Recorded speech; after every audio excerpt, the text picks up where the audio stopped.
The Emperor has foreseen a new threat rising against him. The Podwans Podcast. How's it going, everybody? Welcome back to another episode of the Podwans Podcast. I'm your host, Char J, joined by my co-host, Hereth Productions. What's going on, everybody? Hope everyone's having a great day so far. Obviously, there should be three of us here today, but Luke had some unfortunate events happen in the past hour or so. His power went out, and it hasn't returned, so he will not be attending tonight. Maybe it had something to do with hurricane stuff that is brewing up, or storms out in the East Coast, which is weird because I'm in Florida and I've experienced neither thus far. But anyway, This is why you should live on the West Coast. We're going to be discussing a variety of different things. Main thing, obviously, is going to be Mandalorian episode 2 of season 1. We're going to be discussing Ahsoka news, and we'll also be talking about the Knights of the Seven Kingdoms trailer that dropped today too. So we have quite a bit of things to discuss today, Hereth. Are you ready? Yeah, so first we're going to start off with kind of Knights of the Seven Kingdoms because earlier today was the first day of New York Comic Con. So shout out to all the mutuals that are there, including like Kells, JJ, Kari, Suhaila, Brooke, Sawyer. Like most of the mutuals are down there today in New York Comic Con in the convention center, and a lot of them actually got in to the Knights of the Seven Kingdom panel, where we actually got a trailer today because the show's coming out in January, and I'm stoked for it, honestly, because compared to House of the Dragons, the show is super small scaled. It's the stereotypical Wolf and the Cub type trope. It's 100 years before Game of Thrones. It's in the era of quote unquote peace. Is there really peace in Almost Fire? But this is technically the closest we'll get to peace. There's not really an ongoing war. Everything is kind of brutal, and I'm not trying to reveal too much because obviously with any type of Wolf and the Cub type trope, there's always a twist to the cub and why the wolf is protecting him. I'm not going to reveal that, obviously, because I want people to watch the show and find out that, oh shit, this is why he's protecting him. But Char, what are your thoughts? Because you just watched the trailer like not even less than 5 minutes ago. Yeah, I watched it, 5 minutes ago? And I have to say this, ever since this was announced, last year? I mean, this is one of the most anticipated shows, like, that I've had of anything. Like, of all the things that we've seen and watched over the past year or so, Night of the Seven Kingdoms has me so excited because when you watch Game of Thrones, or if you've seen anything Song of Ice and Fire related, you hear so much about Duncan the Tall. Like, you'll get, some stories in Fire and Blood, but Duncan the Tall has such a huge part of the entire, not just like the Targaryen dynasty, but the whole timeline. Like when you watch, is it season 3 when Joffrey and Sansa are talking about or it's no, it's Ilyn Payne, no, not Ilyn Payne, Sir Meryn Trant and Joffrey with Jaime talking about the Kingsguard, and I was like, oh wow, Duncan the Tall, he has 4 pages in the Kingsguard, the Commander of the Kingsguard book. So there's lore about him. And then there's also even like theories about him, but again, this doesn't really spoil anything about the show or the 3 novelettes, but people like have theorized that Brianna Tarth is like in Duncan the Tall's like lineage. So like that connects directly in because there's a lot of evidence in both A Song of Ice and Fire, the Game of Thrones show, and then in the book that all kind of point to her being related to him. Is that mainly a theory? Or it's a theory. It's never been confirmed, but it's like heavily. There's enough evidence that it's kind of there. He's just chilling in the Sapphire Isles. Okay. I mean, you would think. I mean, which would be kind of cool because I'm not going to reveal where his lineage is because it kind of it's like oh shit, I didn't really think about it that way. Yeah, I mean, when you think about Duncan the Tall, if you know about Duncan the Tall already and where he came from to where he ends up, it's a very, very good story. Like he came from the same place as Davos. Yeah, he's a kid from Flea Bottom, like the slums of King's Landing, the very, very poor, very unfortunate. It's like it's the very there's not much hope when you live in Flea Bottom, when you are raised in the scraps of royalty. Like, you know? And also, while we're talking about it, I'm also going to throw up the poster that we got for the series that came out, because obviously the New York Comic Con panel was for today. So obviously they revealed the trailer, they revealed the poster. They also revealed that all the episodes are going to be 30 minutes. So I'm expecting a bunch of people to complain about it, but I don't really care. That's a given. One of the biggest complaints about shows in general is the duration of the episodes. 100%. Yeah. Star Wars, most importantly, like the amount of times they're like, why aren't these all hour-long episodes? Because there's some shows that can get so much done in a half hour. Yeah. You can get so much done in a half hour. And this is only going to be, what, 6 episodes? 6 episodes, 3 seasons, because it's based on 3 novelettes. Yeah. It doesn't have to be... Yeah. It doesn't have to be an entire movie-long episode type ordeal. This is not Stranger Things season 4. We're not, or season 5 with... Did you hear about that? 90-minute episodes? For all 8 episodes? That got announced today. What? At New York Comic Con, yes. Stranger Things, all 8 episodes are 90-minute plus. They're basically movies. That's ridiculous. That's no, but this. Yeah, I'm not complaining about HBO has done so well. This is what. Because I remember, because I think Hot D season 2 was coming around the same time as Ahsoka, right? Or was it a different Star Wars show? But I remember the comparison between Ahsoka having a 50-minute episode and then like a 39-minute episode and then a 42-minute episode. It was always jumping around.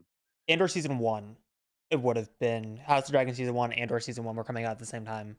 It might have been Andor season 1. But the thing is, House of the Dragon has always been consistent with having at least 50-minute episodes every single time, up to an hour. Most of the time, an hour episode every single time. Yeah. But then you would have 35 minutes and then 52 minutes and then 43 minutes. It would bounce up and down like a heartbeat monitor every single time you would see an episode. Right. And again, going back to Knights of the Seven Kingdom and kind of talking about that, where I know people are going to, from the jump, like we said, they're going to complain about, oh my God, these episodes are only 30 minutes. Are you kidding me? This is such bullshit. Dude, it's based on novelettes, which are basically a series of short stories. Like the whole book, I believe, is like George R. R. Martin's, because they did a combination of all 3 novelettes into one book you can buy now. And that hardcover is I can look it up. It's not even that long. I'm going to look it up right now. A Dunkin' Egg hardcover. Because everything in that story is going to end up just leading right to Summerhall, right? Right. It is 355 pages. In one book? In one book. It's very small. It's very small. For George R. R. Martin standards, that's pretty small. Yeah, for a guy who upper echelon of 500 pages for books, he's a very detailed writer. Yeah, so for him to have it be that condensed for a character that's supposed to have this very important story, it's not a hard read. If you want to learn more about Knights of the Seven Kingdoms, you can do your research, you can read your books.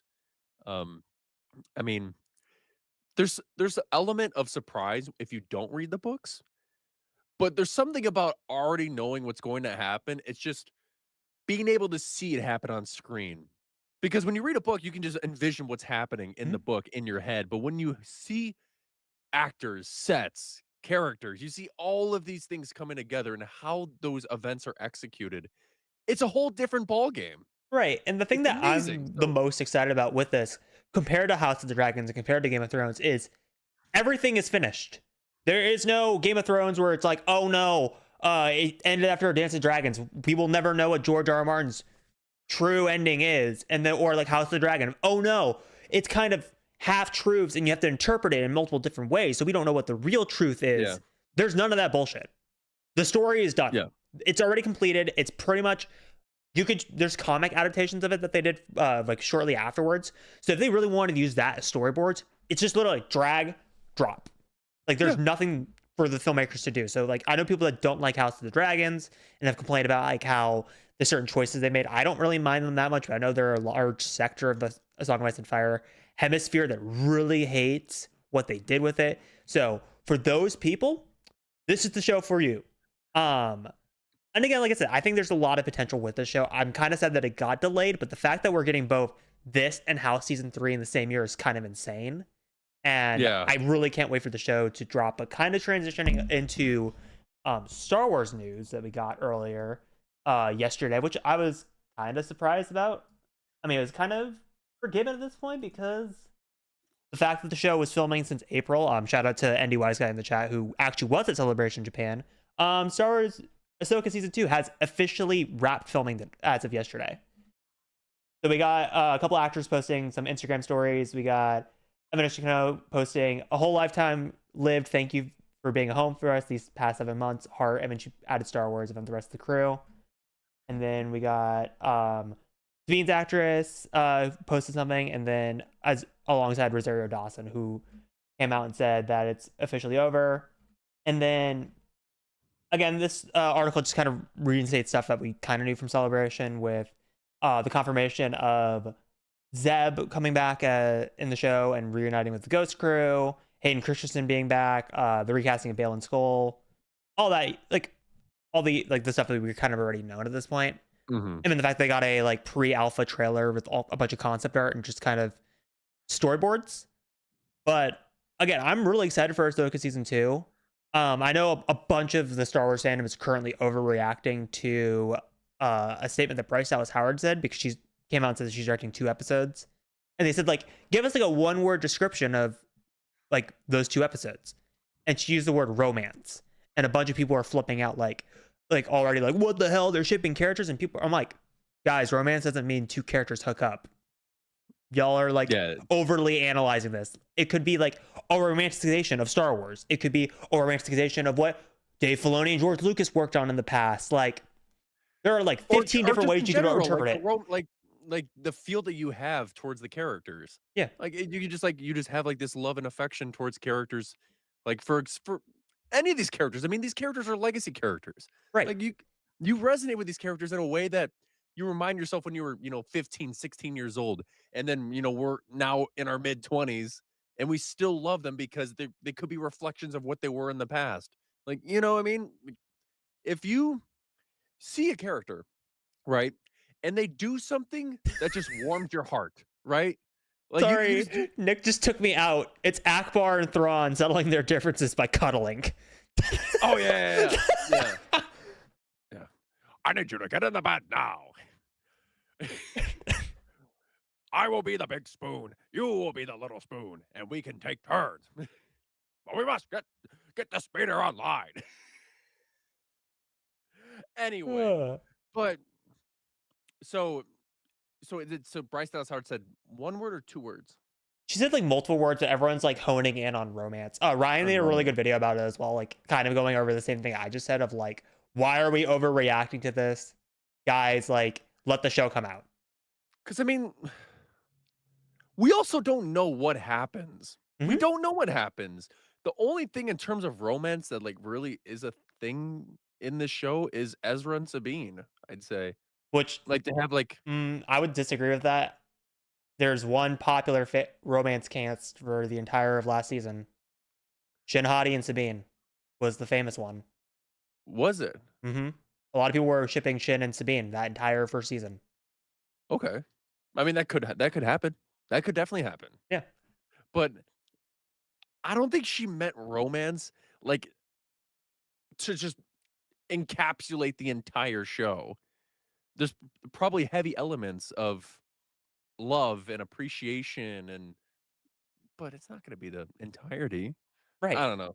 It's just Star Wars fans being Star Wars fans.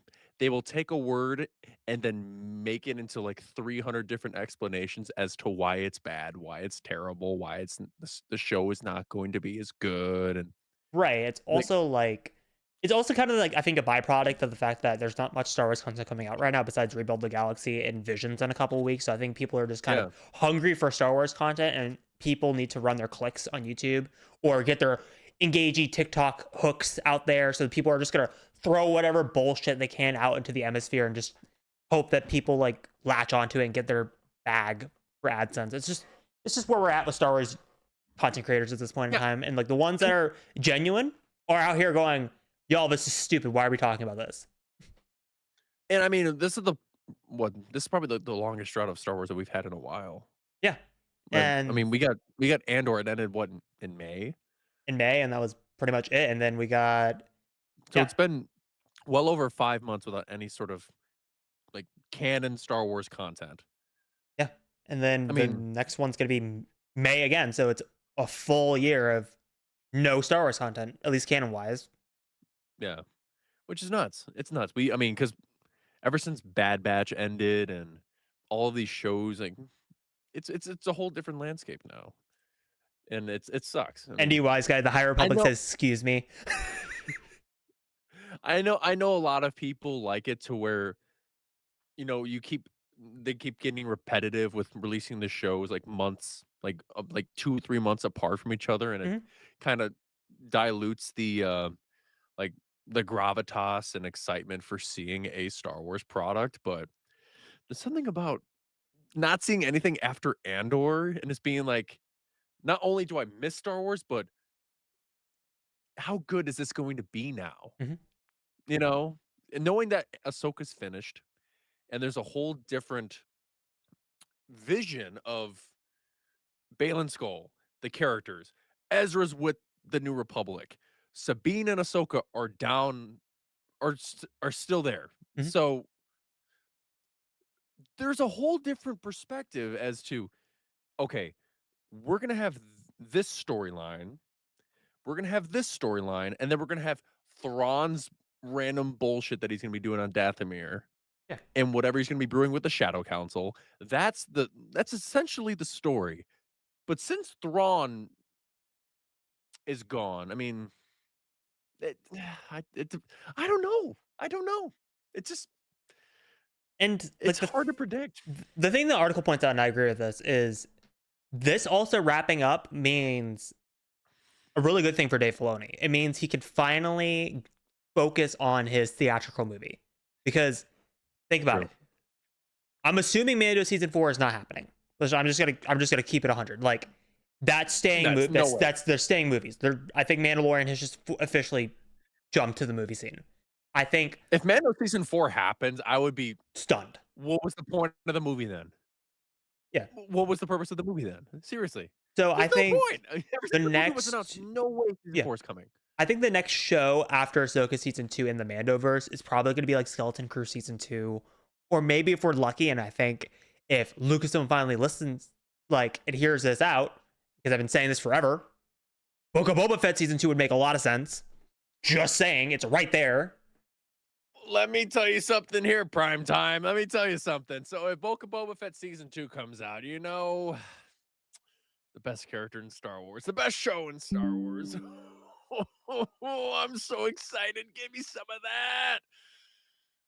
Boba Fett. Like, I'm sorry. I know technically Maul Shadow Lord would be this what I'm pitching, but like, I know Book of Boba Fett kind of touched her a little bit, but didn't officially jump into what I'm about to say. Like, I really want crime drama in Star Wars.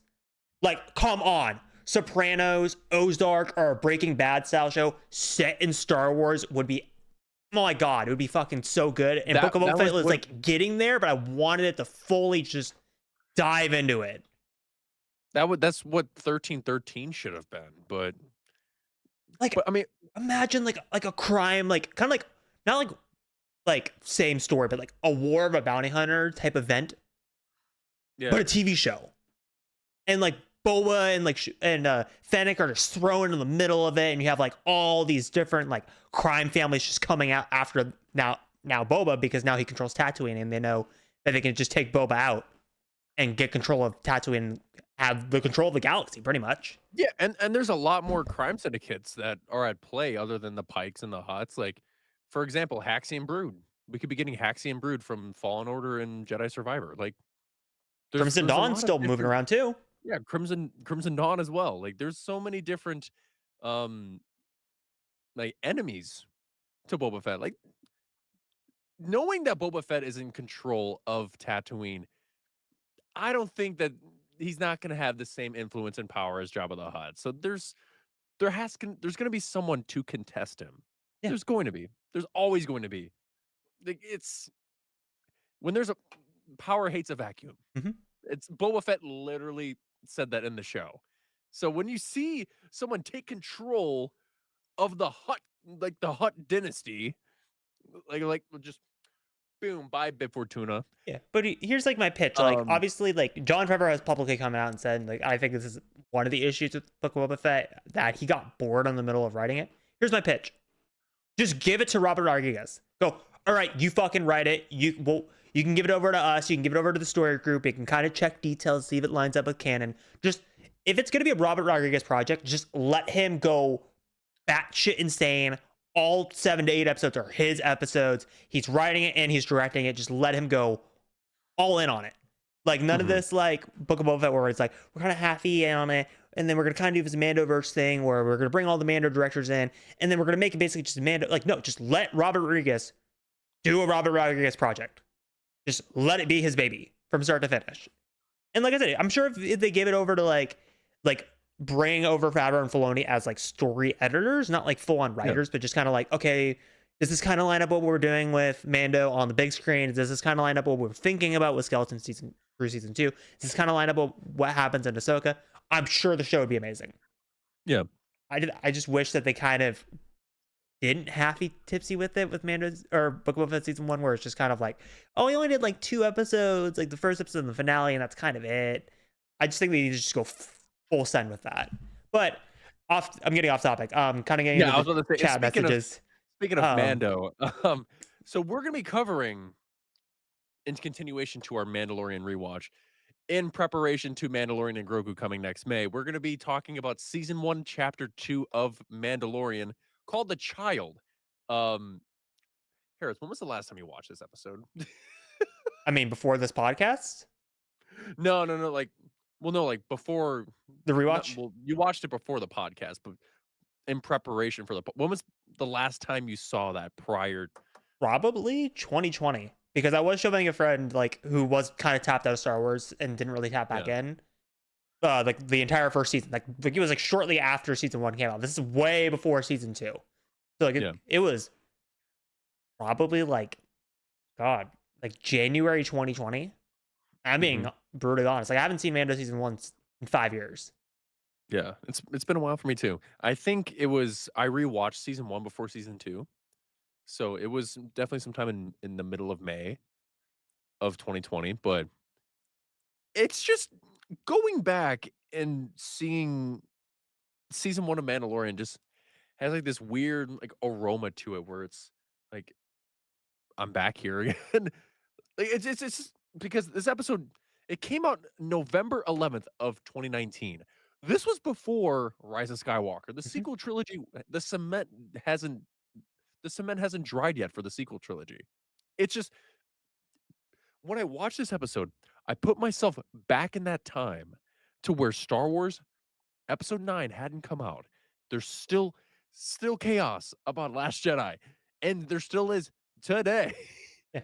And just thinking about the fan base then and the fan base now, and just being able to juxtapose how the fan base has evolved from the movies, and then now with the Acolyte to um Obi-Wan Kenobi and Ahsoka, like all of how the fan base has fleshed out ever since the first season of Mandalorian came out. And I was thinking about that today when I was rewatching the second episode. I'm just sitting there like, where did it all go wrong? Well, no, it's like, I mean, where in Mando did it all go wrong? No, it made me think of, because Codename Fulcrum made a really good video a couple days ago before it was like Temple of the Geek was set up to go to New York Comic Con, and he made a really good video about how Star Wars is at its best when it's taking risks. And he went through all the risks, like all like the critically acclaimed Star Wars projects, and he was like, this is why it's good, because it took risk here. And the risk he brought up for Mando, and I agree with this risk, and it may sound like a surface level, like, well, it's not really much of a risk, but when you think about it, it is. This is the first live action Star Wars project. If this wasn't like critically like received, or it didn't do well viewership wise, we wouldn't have all these shows. We wouldn't have Book of Boba Fett. We wouldn't have Kenobi. We wouldn't have Andor, really. Oh no, Andor would have came out because Andor was still was in production the same time as Mando season 1. So that would have came out no matter what. But still, all these projects in the Mandoverse was banked on this show doing well. And then the fact that it also, at the same time, not only is it the first live action Star Wars project, it's also developing a brand new technology to how like we're filming big streaming shows and big theatrical movies with the volume. Like that's two major risks. And then also you throw in the third risk of we're going to introduce basically Yoda's species as a baby. Yeah. Like that's three major risks off the bat. And like the fact that the show works the way it does is absolutely incredible. And like I said, this is really where the show starts to become what Mando starts to become in like season 2 and season 3 with that kind of stereotypical Adventures of the Week type formatting with, this is Din and Grogu kind of fixing their ship and like the chaos that starts from that. And like, I love the opening, just kind of reestablishing that tension for episode 1 that like, Baby Yoda's still getting hunted here. Like, just because Din recovered him doesn't mean that the Bounty Hunters Guild has forgot about it. They're still going after him. Yeah. And I love how it also kind of shows like the ruthlessness of Din with like using like the gun from the holiday special and like making people disappear. And face pulse blaster. That's what it's called. Okay, encyclopedia nut. You just got locked and loaded. No, but I mean, I love because when you see the you'll see it in episode 5. You have the trio of X-wing pilots. You have Deborah Chow, Rick Famuyiwa, and Dave Filoni. And Rick Famuyiwa directed this episode 2, which he always brings the sauce every single time he directs a Mando episode. Like every single time, without fail. If Rick Famuyiwa is directing an episode of The Mandalorian, I'm locked in, no matter what. And like, when we get to season 3, like I think maybe my eyes will open. Maybe I'll have a different perspective on it than when I first watched it. But my favorite episodes in season 3 were the Rick Famuyiwa episodes. Yeah. Like the 2 episodes that he directed, 1 and 7. No notes. Those always have gas, which I'm surprised that like he hasn't got tapped by any major studio to do a theatrical movie. I'm stunned by that because every single time he directs, whether it's Mando, whether it's I forget, he didn't do Skeleton Crew, but I know he did. I think he did an episode of Ahsoka. And like every single time he does an episode, it's just like he has a sauce. And I'm so glad that this episode that we're watching it, like kind of like maybe realize like once again that like, holy shit, he's a really good director. Yeah. Yeah. I mean, when I was rewatching the show and I was just like jotting like some notes down, I'm like, there wasn't really much happening other than this is supposed to just be a segue from the last episode and then where they're going to be getting to deliver the bounty to the client. So it's just Din brings the child back to a ship. Ship gets scrapped by Jawas. Din gets pissed, disintegrates a few of them. Meets up with Queel. Queel's like, make an offer with the Jawas, and then he goes to meet with the Jawas. They're like, we want your Beskar. And then Din's like, hell no. And then they're like, give us the Zuka. Give us a Mudhorn egg. He goes and gets it. We find out that the child, of course, is force sensitive because it looks like Yoda. Why wouldn't he be force sensitive? Because that was the exact reaction I was thinking of when I first saw this. I'm like, if he's Yoda's species, which is unknown, you would think that he's like naturally force sensitive. Right, because also like why would the Empire want him? Like even like when you're first watching the show, you're like, why would the Empire really care about him? Yeah. So when there were so many memes that came up back in the first and second season where it's like, oh no, Din's got to do this, and then Grogu messes something up, so he has to go retrieve that and fix that. But like the memes I used to have about like the Bad Batch being like a tabletop RPG.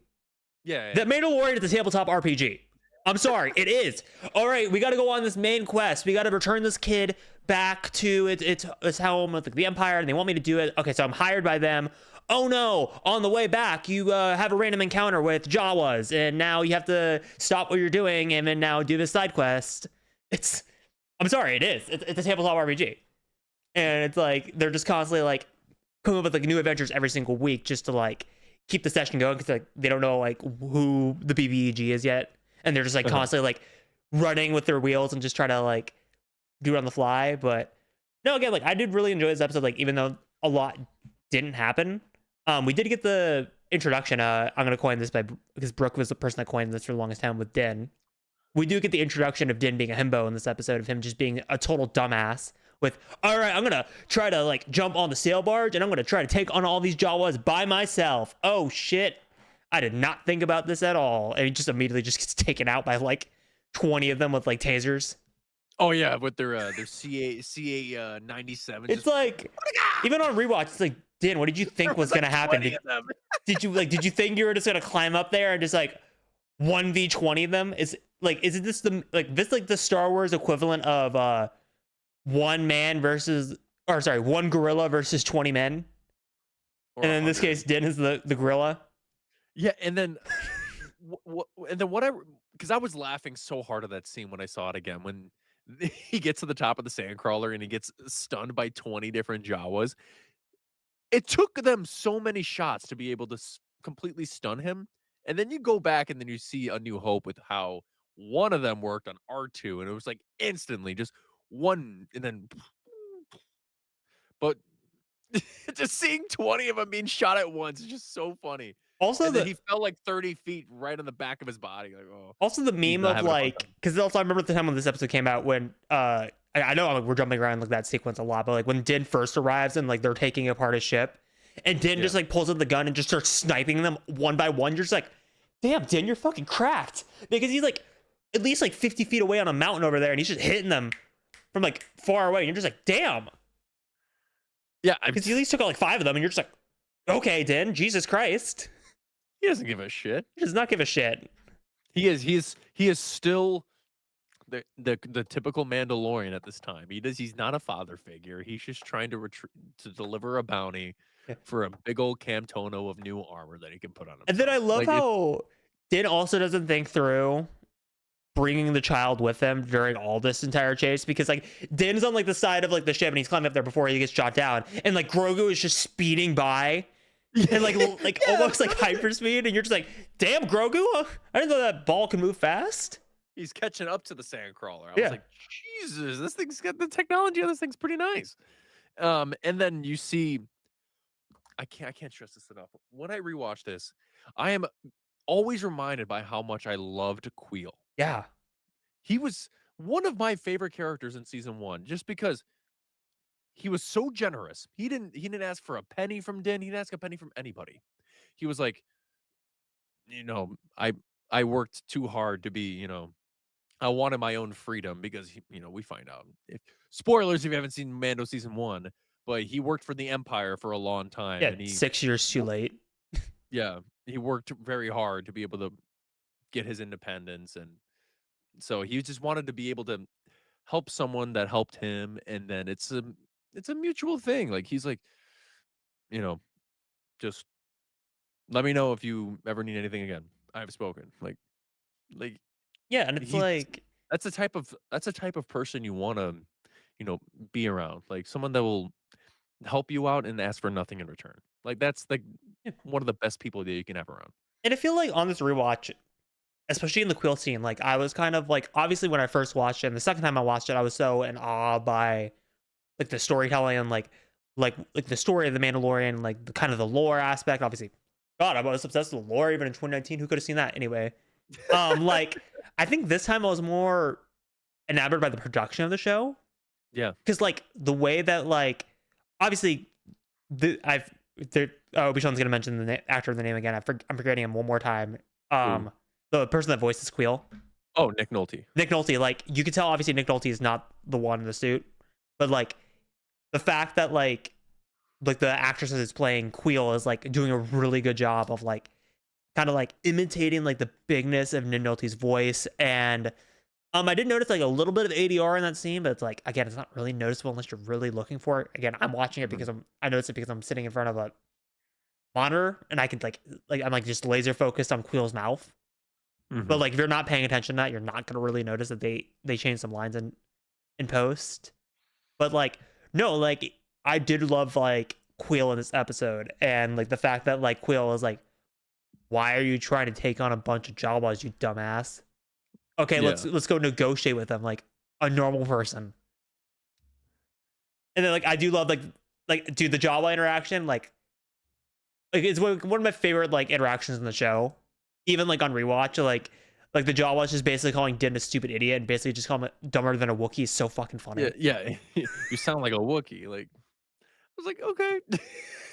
Nothing like Jawa disses. I mean, when you watched Obi-Wan Kenobi when he stole the ship from the kid and Yeah. then or he stole it from Obi-Wan and then tried to resell it to him. He was like he tried to mark it up like 20%. I'm like, typical Jawa stuff. Like it's I also love the then, chat right now is having I was a Pelimato. Yeah.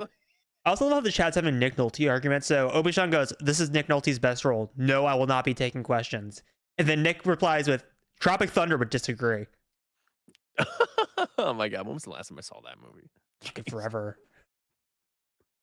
But like getting into like the Mudhorn scene, because obviously I think that's the standout sequence of this episode with like Din having to confront the Mudhorn. Like, because there's no way the Jawas thought Din was gonna win that encounter. Even with like Beskar, like there was no like they were like, oh, he's toast. We get to keep the ship. Because obviously, how would they expect that Baby Yoda was force sensitive? They wouldn't have. Mm-hmm. And then obviously we get that like awesome sequence with like the Mudhorn coming out and like Din pulling out his knife and like thinking like all hope is lost. Like the way that it's shot. I'm sorry, no notes. Like I wish the cinematography for Mando season 1 was a constant for all 3 seasons. Like it's the way that they use the volume, the way that like obviously the Mudhorn is not practical, it's CGI, but the way that they, even with the budget and the construction of the show, the way that it looks almost authentic, and like the way that the mud is just covered in Din, like oh my god, like that sequence just absolutely no notes. And then the way Yoda and Grogu just kind of puts their hand out and like saves them, it's just like it's just like it's absolutely like the Mandalorian cooking at its like absolute best. Like I know some people will argue that like, oh, season 2 is like the best season of Mando. I'm sorry, I still think it's season 1. Season 1, I think it's just really honed in like just Din, Baby Yoda, and it's like it's select cast of characters. Like it doesn't really go far beyond that. And I think that's where I prefer the Mandalorian. In retrospect, like yeah, all there really is just Din, Grogu, the client, Grief, and the covert. Like that's really it. It's just I know it was hard to avoid because of the whole like, oh, Grogu is force sensitive and we need to like return him back to the Jedis, and like I get like why Mando season 2 went the way it did. I honestly think, okay, if I had to predict why Mando season 3 kind of went the way it did, is I think they weren't banking on Pedro Pascal being who Pedro Pascal became after Mando season 1. I didn't think that Lucasfilm expected that Pedro Pascal would blow up in the way that he did. Because if you think about it, I think Mandalorian, if I had to guess, if I spoiled this with Mando and Grogu or Dave Filoni's movie, I'm sorry. It always kind of felt like Din was supposed to lead Mandalore at the end of The Mandalorian. And I think what happened when Pedro Pascal blew up is they kind of were like, oh shit, what are we going to do? Because we kind of banked on Pedro Pascal taking his helmet off and like being the leader of Mandalore and like getting over like the cult of the Mandalorian that way. But now we can't do that because Pedro Pascal is busy being Reed Richards and busy being Joel and being in a bunch of projects like Gladiator 2. We can't do that. So I think they just gave it to Bo-Katan. And I think that's why it being a movie kind of works to its favors, because they don't have to shoot as long. And obviously, like, I think obviously you can tell that, like, rewatching season 1 that, like, Pedro is not the one in the suit. Like, I forget the actors that they played in. They had a stuntman. Yeah. I'm forgetting his name, but it was... Because he's honestly more Din at this point than Pedro was been Din, because he's played him longer. Because, like, I'm glad that, like, season 3 started to credit Pedro as kind of like how they credited James Earl Jones as Vader after the special editions of voicing Din Djarin instead of because he was Din Djarin. embarrassed to be a part of it. Yeah. initially. Yeah. So So you didn't want his name in the yeah, cast. Yeah. but I still think that's how Mandalorian is gonna end. Like, it's gonna end with like Din riding a mythosaur against probably, if I had to guess, Thrawn. Like, let's be real, that's where it's going. Oh my god, the mythosaur. Oh my god. And then like him like riding with his helmet off, and like maybe it won't be the dark saber because that's what I imagined it for the longest time. Maybe it'll be like No, the like dark take saber's crushed. they'll take the crystal of it, maybe make a new lightsaber out of it, but not like the dark saber, and get rid of all this stupid bullshit. Or maybe they'll find something clever and like find a way around it. But like I've honestly thought that's where the Mandalorians was heading for a while now. Mm-hmm. Again, I could be completely off base, but like that's, if you like look at all the hints in season 1 and in season 2, you could kind of guess that's where they were kind of going with the story from the very beginning. Mm-hmm. So like I said, I could be completely off base, but again, like I said, it's hard to talk about this episode because there's not really much to go off of. It's just kind of like, Yeah, no, and I that's think, exactly what I was saying last week. Like, I mean, as the episodes go on, I mean, we can start, including into the episodes prior, but yeah, we're like we're so in the early stages where we're just gradually getting into the story. There's A character, B character, C character, and this is the story, and the stop sign's right here. But eventually, it'll and start backing up a little farther. like I'm excited for next week because episode 3 is by far like one of my favorite episodes in the season 1. Like, I remember like when I first watched it the first 2 times, like episode 3 was like, because it's really like Deborah Chow's coming out party as a director, because she did Lost in Space. That was what she was most known for before The Mandalorian. That's what I knew her from, because I watched Lost in Space on Netflix. Yeah, and this is also where I believe it's the next episode where we meet Omid Abtahi, who plays Dr. Pershing. So yeah, but like, because that's, I think next episode is one of the standout episodes of the season. And I think what's so nuts is like Dr. Pershing, when we meet him, who would have thought he would have been a big part of the story of season 3? Nobody. Seriously. Like, I didn't think that he was going to be around that long. You would think just like some imperial scientist that happened to have a Kaminoan logo on his shoulder would have been such a big part of the story going forward. But it's so interesting seeing a lot of these characters' first appearance. Like when you see Grogu, when you see Din, when you see Grief Karga, when you see all of these characters right here, it's just so fun to go back, and then with the movie coming out and just seeing where it all started, who they were, who they liked, who they disliked, who had beef, who were friends, and who had beef and then became friends, like Grief and Din Djarin. Even like I said, like even like getting down to like the tone and the production of the show, like it just feels like a more like just a small scale western compared to like what Mandalorian season 2, season 3 came out, which just felt like, not to be mean, and I say this as a Star Wars creator that enjoyed lots of season 2 and some of season 3, it just felt like more Star Wars at the time. It did. This even then, like 6 years later, this doesn't feel like anything, even compared to like Andor, Kenobi, Ahsoka. This feels like its own thing. And like I said, I'm hoping Mando and Grogu kind of gets back to that, because obviously it will have like, have like your connections. Like we know Zeb's going to be in it. We know the Hutts are going to be in it. I kind of hope it just kind of goes back to Din is just a ranger of the New Republic, and he's just helping out the New Republic, and he's just doing things. Like I know for a movie, people want like more spectacle, they want bigger, but like I wouldn't mind if it's kind of more smaller scale. Yeah. Like I know, hot take. I know people are gonna get mad at me for saying that, but like I kind of hope it's kind of at the same scale as Solo. Solo doesn't. If you think about Solo, like Solo is kind of, from what I'm describing, similar scale. Yes, we get the Castle Run. We get like on Savareen, scenes on Kessel. Like besides like that, too crazy. Besides that, there's not really much going on. There's like, because people are acting like, oh, if Star Wars is coming back to theatrical, it needs to be like really big scale. I'm like, no, it doesn't. It just kind of needs to be. It just needs to have its vision and just kind of stick to it and just tell the story it needs to tell. Yeah, even the scenes on Corellia, like when with Lady Proxima and the whole chase on the M68 going to Coronet Spaceport. Like there's nothing wide scale about it. There's nothing like IMAX about it, where it's You can keep it condensed, and you don't need the volume, and you don't need to go a little overboard with everything. You can keep it within this and have this, and you can get just as much done. Right. But I feel like we're kind of just treading our wheels at this point, like with the You episode. kind of are. Yeah. You kind of are. But yeah, yeah. So we covered Mando and Grogu. Yeah. We covered the Night of the Seven Kingdoms, and we covered Ahsoka news, because Ahsoka is going to be the next thing that will be coming out next year, and I'm just trying to be as patient as possible. I am waiting for more Star Wars content. It's going to be a while. By the time we get Ahsoka season 3, or no, I'm sorry, Ahsoka season 2, Yeah.